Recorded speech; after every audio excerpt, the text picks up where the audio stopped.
Hello everyone, আসসালামু আলাইকুম। আজকে আমি বানাবো দোকানের মতো মজাদার মুচমুচে খোরমা রেসিপি। প্রথমে আমি এখানে নিয়েছি 1 কাপ আটা, অল্প একটু লবণ আর একটু চিনি। এখন এই তিনটা উপকরণ আমি একসঙ্গে ভালোভাবে মিশিয়ে নিব। আপনারা চাইলে এখানে কালো জিরা অ্যাড করতে পারেন। আমার কাছে কালো জিরা ছিল না, তাই আমি অ্যাড করতে পারিনি।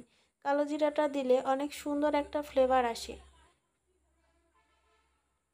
এখন আমি এখানে দিয়ে দেব সয়াবিন তেল। তেলটা দিয়ে আমি আবারও ভালোভাবে আটার সঙ্গে মিশিয়ে নিব।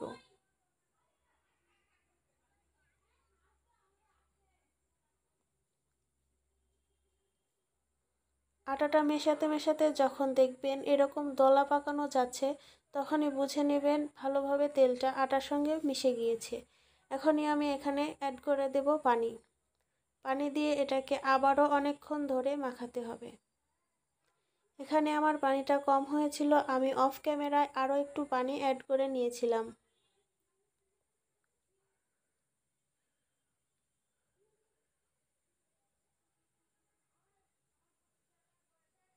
এই যে দেখতেই পাচ্ছেন, আমার অনেক সুন্দর একটা ডো তৈরি হয়ে গিয়েছে।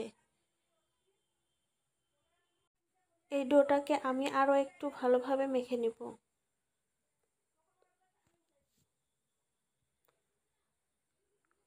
এখন আমি ডোটাকে দুটি ভাগে ভাগ করে নেব, কারণ আজকে আমি দুটি শেপের খোরমা বানিয়ে দেখাবো।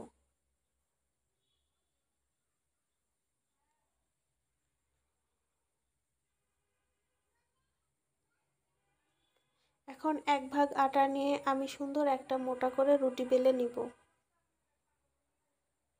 রুটিটা অবশ্যই একটু মোটা করে বেলতে হবে। এই যে দেখুন, আমার রুটিটা বেলা হয়ে গিয়েছে। আমি ঠিক এরকম মোটা করে রুটিটা বেলে নিয়েছি। এখন আমি এটাকে লম্বা শেপ দিয়ে কেটে নিব।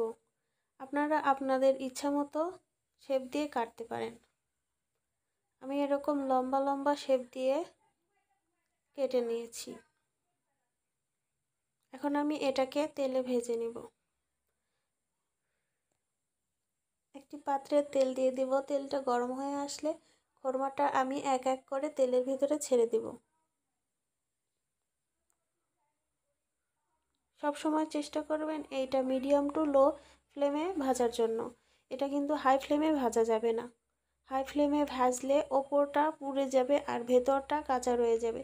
খেতে কিন্তু একদমই ভালো লাগবে না। এটা আস্তে আস্তে জাল করতে হবে অনেকক্ষণ সময় নিয়ে।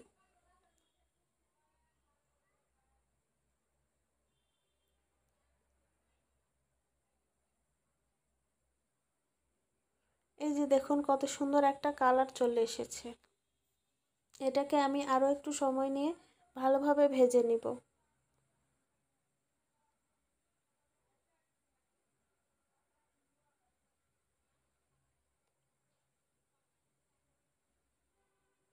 এই যে দেখুন, আমার কিন্তু খোরমাটা ভাজা হয়ে গিয়েছে। এখন আমি এটাকে তুলে নিব।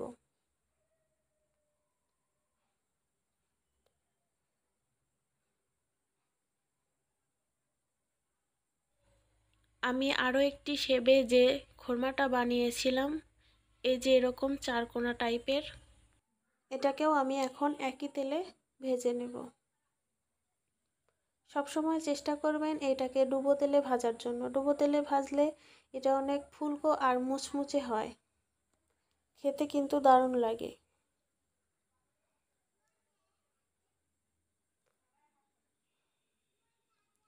এই যে আমি বাকি কয়টাও এক এক করে ভেজে নেব।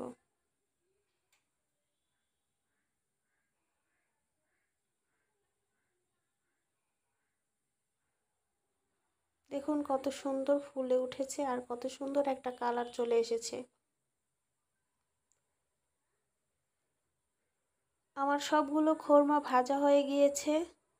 এখন আমি এইটাকে কিছুক্ষণের জন্য ঠান্ডা হতে দেব। তারপরে যে চিনির শিরাটা ওইটা তৈরি করে নেব। এখন প্রথমে দিয়ে দেব 2 কাপ চিনি আর 1 কাপ পানি। এখন পানির সাথে চিনিটা সুন্দরভাবে মিশিয়ে নেব।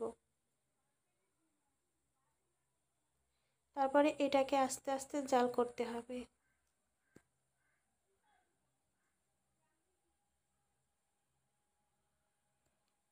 এটা কিন্তু জোরে জাল করা যাবে না, তাহলে তলায় লেগে যাবে, পুড়ে যাবে। এই যে দেখুন কত সুন্দর একটা দানাদার ভাব চলে এসেছে। এ পর্যায়ে তাড়াতাড়ি নাড়তে হবে।